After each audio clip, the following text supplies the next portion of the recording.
وَإِذْ قَالَ مُوسَى لِقَوْمِهِ إِنَّ اللَّهَ يَأْمُرُكُمْ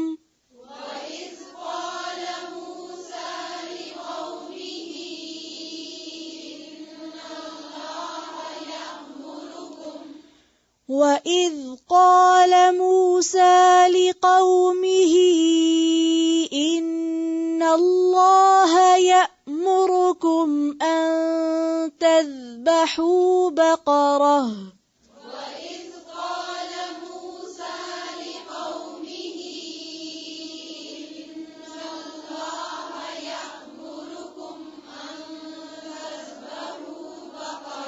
تذبحوا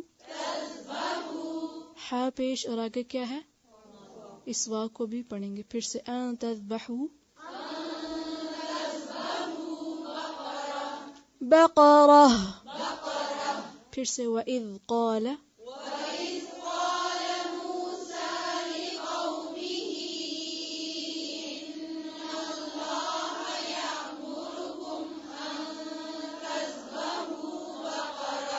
یأمرکم یا حمزہ کو واضح کریں، اس کو یأمرکم نہیں پڑھیں گے، ٹھیک ہے؟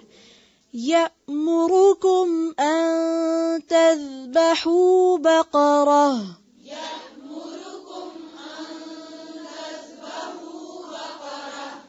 قالوا اتتخذنا ہزوا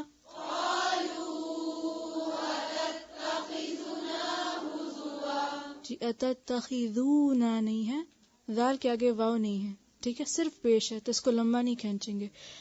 قالوا اتتخذنا ہزوا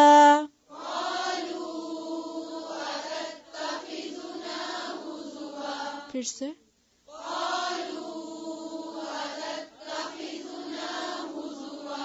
جی اتتخذونا نون کے ساتھ تو الف ہے نا، اب اس کو چھوٹا نہیں کر دینا، اس کو چھوٹا کرتے کرتے پھر سے قالوا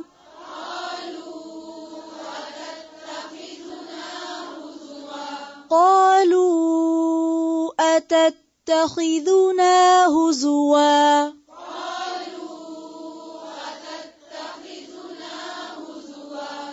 قال اعوذ باللہ ان اکون من الجاہلین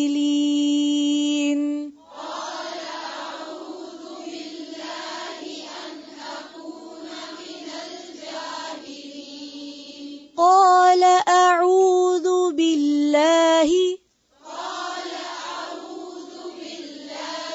ان اکون من الجاہلین قال اعوذ باللہ ان اکون من الجاہلین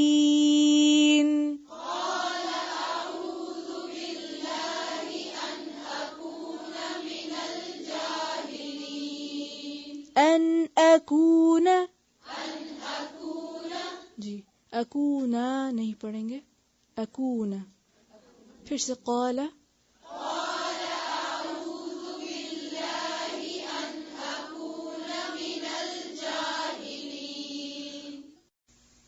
وَإِذْ قَالَ مُوسَىٰ اور جب کہا موسیٰ علیہ السلام نے لِقَوْمِهِ اپنی قوم سے، کیا کہا؟ ان اللہ یأمرکم بے شک اللہ حکم دیتا ہے تم کو، یأمرکم کا روٹ کیا ہوگا؟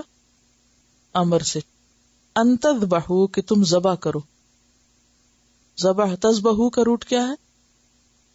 ذال بے ہے، زے نہیں ہے، ذال ہے. تذبحوا بقرہ، بقرہ کا لفظ جو ہے بے قاف رے سے ہے. بقر کہتے ہیں زمین کھودنے کو، تو یہ لفظ بقر اسم جنس کے طور پر آتا ہے، یعنی جس میں مذکر اور مؤنث دونوں کا معنی پایا جاتا ہے، واحد جمع دونوں کا. اسی لیے میں نے دوبارہ جب البقر کا ترجمہ کیا تو جمع میں کیا ہے کہ ایسا کیا جا سکتا ہے. اور اسی لفظ یعنی بقرہ کے نام پر سورت کا نام بھی ہے. یعنی سورۃ البقرہ. یہ یاد رکھیے کہ بقرہ نہیں ہے بلکہ بقرہ ہے، بقرہ. اور جب بقرہ کا لفظ بولا جاتا ہے تو اس سے مراد گائے لی جاتی ہے، اور بعض نے اس سے مراد گائے اور بیل دونوں بھی لیا، یعنی دونوں بھی مراد ہو سکتے ہیں، یعنی دونوں کی گنجائش ہے اس میں. اسی سے لفظ باقر ہے، نام ہوتا نا باقر، کیا معنی ہوتا ہے اس کا؟ کھود کریت کرنے والا، ریسرچ کرنے والا. کس کا لقب تھا یہ؟ زین العابدین کا. ان کو یہ لقب کیوں دیا گیا تھا؟ کیونکہ وہ بہت بڑے عالم تھے، علم کے میدان میں بہت تحقیق کی تھی. دیکھیے کہ قرآن نے آ کر دنیا کا مزاج بدلا. نبی صلی اللہ علیہ وسلم نے دنیا میں تشریف لا کر لوگوں کو غور و فکر کرنا سکھایا، خیالی اور وہمی باتوں سے نجات دلائی. پہلے لوگ کیا کرتے تھے؟ جو چیز ان کو بڑی لگتی اسی سے ڈرتے اور اسی کے آگے ہاتھ جوڑنے لگتے تھے. خدا کے بارے میں، اپنے معبود اور خالق کے بارے میں بھی وہم و گمان پر باتیں انہوں نے گھڑ رکھی تھی. فرشتوں کو دیویاں دیوتا بنا لیتے، کبھی آگ کو پوجتے، کبھی کسی چیز کو. اگرچہ یہ سلسلے اب بھی دنیا میں چل رہے ہیں، لیکن آپ صلی اللہ علیہ وسلم کے آنے سے پہلے بہت کثرت سے یہ باتیں دنیا میں مانی جاتی تھی. تو آپ نے لوگوں کو سائنٹیفک ریسرچ کا طریقہ سکھایا، اور اس کے لیے کیا بنیاد بتائی؟ ہاتھو برہانکم ان کنتم صادقین. اپنی سچائی ثابت کرنے کے لیے دلیل فراہم کرو، بغیر دلیل کے بات مت کرو. جیسے ابھی میں نے ذکر کیا نا، جو دیکھا نہیں مت کہو میں نے دیکھا، جو سنا نہیں مت کہو میں نے سنا. یعنی علم کی بنیاد سچائی پر اٹھائی، یقینی علم پر، عقل اور غور و فکر کی طرف متوجہ کیا لوگوں کو. توہمات اور محض خیالات اور ظن اور گمان سے کام لینے کو درست طریقہ قرار نہ دیا کہ یہ طریقہ درست نہیں. اسی لیے ہم دیکھتے ہیں کہ اسلام کے ابتدائی دور میں ہی ایسے ایسے اسکالر پیدا ہوئے، اور انہوں نے جو علم پیش کیا وہ بھی دلیل پر مبنی تھا. تو ان کا نام بھی باقر اسی لیے پڑا کہ انہوں نے بہت ہی علم میں تحقیق کی تھی. قالو، انہوں نے کہا، اتتخذنا، کیا تو بناتا ہے ہمارا یا کرتا ہے ہم سے ہزوا، مذاق. ہزوا کا لفظ پیچھے گزر چکا ہے، اس کا روٹ کیا ہے؟ زے حمزہ، یستہزئ اور مستہزئ، اور وہی یہاں پر مادہ ہے ہزوا، مذاق. قالا، کہا، اعوذ باللہ، میں اللہ کی پناہ چاہتا ہوں. اعوذ میں عین واو دال، تعویذ لفظ بھی اسی سے ہے. آدھا یعوذ کا معنی ہوتا ہے پناہ لینا. تو میں پناہ لیتا ہوں باللہ، اللہ کی. بے کا مطلب یہاں سے نہیں کرنا کہ میں پناہ لیتا ہوں اللہ سے. کیا معنی ہوگا؟ یعنی دور جاتا ہوں اللہ سے. پناہ لیتا ہوں اللہ کی، یعنی میں اللہ کی طرف جاتا ہوں، اس سے مدد مانگتا ہوں. پناہ لینا دراصل کیا ہوتا ہے؟ پروٹیکشنز لینا، مدد لینا، خوف سے محفوظ ہونا. اعوذ باللہ، میں پناہ لیتا ہوں اللہ کی، ان اکون، اس بات سے کہ میں ہو جاؤں، من الجاہلین، جاہلوں میں سے. جاہلین کس کی جمع ہے؟ جاہل کی. روٹ کیا ہے؟ جیم ہے لام. جہل کہتے ہیں ناواقف ہونے کو، بے علم ہونے کو. انسانی ذہن کا علم سے خالی ہونا، یعنی عقل کو کچھ جاننے اور سیکھنے کے لیے استعمال نہ کرنا. وَإِذْ قَالَ مُوسَىٰ، اور جب کہا موسیٰ علیہ السلام نے، لِقَوْمِهِ، اپنی قوم سے، یعنی بنی اسرائیل سے. اب یہاں پر لِقَوْمِهِ کا لفظ آیا ہے، یعنی اس سے پتہ چلتا ہے کہ ہر شخص اپنی قوم کے حق میں بہت خیر خواہ ہوتا ہے.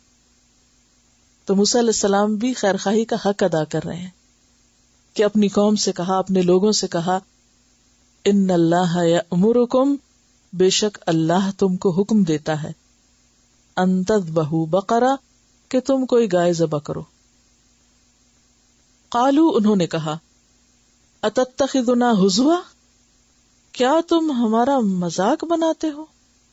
تم ہم سے مذاق کرتے ہو؟ قال اعوذ باللہ ان اکون من الجاہلین. موسیٰ علیہ السلام کہنے لگے میں اللہ کی پناہ لیتا ہوں اس بات سے کہ میں جاہلوں میں شمار ہوں. اب بنی اسرائیل کو گائے کا ذبح کرنے کا حکم مذاق کیوں نظر آیا؟ اس کی بنیادی وجہ یہ تھی کہ بنی اسرائیل چونکہ مصریوں کے ساتھ ایک لمبے عرصے تک رہے تھے اور مصری قوم گائے کی پجاری تھی. گائے ان کے لیے ایک دیوتا کی حیثیت رکھتی تھی. تو جب موسیٰ علیہ السلام نے ان سے کہا کہ گائے ذبح کرو تو ان کے دل میں چونکہ غلام قوم تھی، غلامی کے اثرات باقی تھے، مصریوں کے ساتھ رہتے رہتے ان کے اندر بھی گائے کی عقیدت سرایت کر گئی تھی. تو انہوں نے کہا کہ ہم گائے ذبح کریں؟ تم ہمیں گائے ذبح کرنے کا حکم دے رہے ہو؟ یہ تو ایسا لگتا ہے کہ جیسے تم ہم سے مذاق کر رہے ہو. یعنی انہوں نے اس بات کو خلاف عقل سمجھا.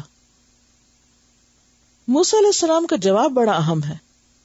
وہ کہتے ہیں اعوذ باللہ ان اکون من الجاہلین، اللہ کی پناہ کہ میں جاہلوں میں شامل ہوں. اور جاہل سے مراد یہاں احمق ہونا ہے، یعنی بے وقوف ہونا، کہ میں بے وقوف نہیں ہوں کہ جو تم سے مذاق کروں. نمبر 1 تو یہ کہ پیغمبر جب تبلیغ کرتے ہیں، اپنی قوم کو نصیحت کرتے ہیں، تعلیم دیتے ہیں، تو وہ کبھی بھی ان کا مذاق نہیں اڑایا کرتے. کوئی پیغمبر اپنی قوم کے ساتھ کوئی ٹھٹھے بازی نہیں کرتا. وہ انتہائی خیر خواہی کے ساتھ معاملہ کرتا ہے اور ان کو سنجیدہ نصیحت کرتا ہے. اور اس میں ہمارے لیے بھی ایک بہت بڑی نصیحت ہے. کیا؟ کہ دین کی تعلیم میں سنجیدگی اختیار کرنی چاہیے. دین کی تعلیم کوئی کھیل تماشا نہیں ہے، کوئی مذاق نہیں ہے، کوئی ہنسنے ہنسانے کی چیز نہیں ہے. اہل ایمان کا حال تو کیا ہوتا ہے کہ جب اللہ کی آیات پڑھی جاتی ہیں، سنائی جاتی ہیں، تو ان کے رونگٹے کھڑے ہو جاتے ہیں، نہ کہ وہ سن کے ہنسنا شروع کر دیں اور اس کو مذاق سمجھیں. دین کو مذاق کی چیز نہیں. دوسری بات یہاں یہ پتہ چلتی ہے کہ جو شخص دین کی تعلیم دینے والا ہو اسے لوگوں کا مذاق نہیں اڑانا چاہیے، کیونکہ تعلیم لینے کے لیے ہر بیک گراؤنڈ سے لوگ آتے ہیں، ہر طرح کی سمجھ رکھنے والے. کسی استاد کے لیے جائز نہیں کہ کسی شاگرد کا سوال خواہ وہ کتنا ہی بے وقوفی پہ مبنی ہو، کتنا بھی جہالت پر مبنی ہو، کہ وہ اس کا مذاق اڑائے. اگر کوئی شخص ایسا کرتا ہے تو وہ عالم نہیں، جاہل ہے. کوئی عالم اس کو زیب نہیں دیتا کہ وہ علم کے لیے آنے والوں کا مذاق اڑائے یا ان کے کسی طریقے پر ہنسے. وہ سمجھا تو سکتا ہے، وہ سختی بھی کر سکتا ہے ان پر، لیکن اس کو یہ حق نہیں کہ وہ ان کا مذاق اڑائے. اس لیے اگر کبھی کوئی کیسا بھی سوال کرے، مثلا گھر میں کئی ماؤں کی عادت ہوتی ہے، بچے سوال کرتے ماں ہنسنا شروع کر دیتی ہیں. اس کا نتیجہ کیا ہوتا ہے؟ بچے ڈسکریج ہو جاتے ہیں، وہ دوبارہ نہیں پوچھتے پھر آپ سے. تو چاہے کوئی بچہ سوال کرے، چاہے کوئی بے علم شخص سوال کرے، چاہے کوئی نہ سمجھ کرے، چاہے کوئی انتہائی بے وقوفانہ سوال کرے، تب بھی ہنسنا نہیں چاہیے. اس وقت سنجیدگی کے ساتھ جواب دینا چاہیے. کسی شخص کے سوال کے موقع پر ہنسنا بذات خود بے وقوفی کی علامت ہے. کیونکہ موسیٰ علیہ السلام سے جب یہ کہا گیا کہ تم ہمارا مذاق اڑاتے ہو تو انہوں نے کہا اعوذ باللہ ان اکون من الجاہلین، میں کوئی جاہلوں میں سے ہوں. ایسے موقع پر کسی کا مذاق کرنا تو بذات خود جاہل ہونے کی علامت ہے. تو اس سے پتہ چلتا ہے کہ جو شخص لوگوں کو دین کی طرف بلانے والا ہو وہ ان کے کسی بھی رویے کا مذاق نہ اڑائے، نہ ان کی چال کا، نہ ان کے سوال کا، نہ ان کے اٹھنے بیٹھنے کا. بعض اوقات ایسا ہوتا ہے نا کہ آپ کسی محفل میں بیٹھے، کوئی دین کی بات ہو رہی، تو بیچ میں سے کوئی شخص جس کو اس بات کا نہیں پتا وہ کوئی بالکل irrelevant یا ایسی غیر ضروری بات کر دیتا ہے، تو باقی لوگ کیا کرتے ہیں؟ ہوتا نا ایسے. تو یہ ہنسی اور ایسے موقع کی ہنسی کیا ظاہر کرتی ہے؟ یہ ناسمجھ لوگ ہیں. ان کے ہنسنے والوں کو جاہل ثابت کرتی ہے، بے وقوف ثابت کرتی ہے، ناسمجھ ثابت کرتی ہے. مثلاً آپ لوگ گروپ اسٹڈی کرتے ہیں، کسی نے سبق سنایا اور غلطی کر دی، تو آپ کا کیا فرض بنتا ہے؟ یا تو خاموش ہو جائیں، استاد کو غلطی نکالنے دیں، لیکن کسی بھی صورت میں کوئی جواز نہیں کہ آپ اس پہ ہنسنا شروع کر دیں. کسی کی غلطی پہ ہنسنا انتہائی ناسمجھی کی علامت ہے. اسی طرح بعض اوقات کسی کی کوئی ٹنگ سلپ ہوتی ہے، ہوتا نا، بعض اوقات کوئی شخص بات کر رہا ہوتا ہے تو بات کرتے کرتے اس کے منہ سے غلط بات نکل جاتی ہے، یا جو وہ کہنا چاہتا ہے وہ نہیں، کچھ اور کہہ جاتا ہے. تو عموماً لوگ اس کو کیا بنا لیتے؟ مذاق بنا لیتے. یہ بھی ناسمجھی کی علامت ہے. تو یہاں پر اتتخذنا ہزوا قال اعوذ باللہ ان اکون من الجاہلین، کہا کہ اللہ کی پناہ کہ میں جاہل ہوں، کیونکہ عالم تو اللہ سے ڈرنے والا ہوتا ہے. ولیکن کونوا ربانیین، اور اس کے شاعر کا احترام کرنے والا ہوتا ہے. ومن يعظم شعائر اللہ فإنها من تقوى القلوب، جو اللہ کی نشانیوں کا احترام کرتا تو وہ دلوں کے تقوی کی علامت ہوتی ہے.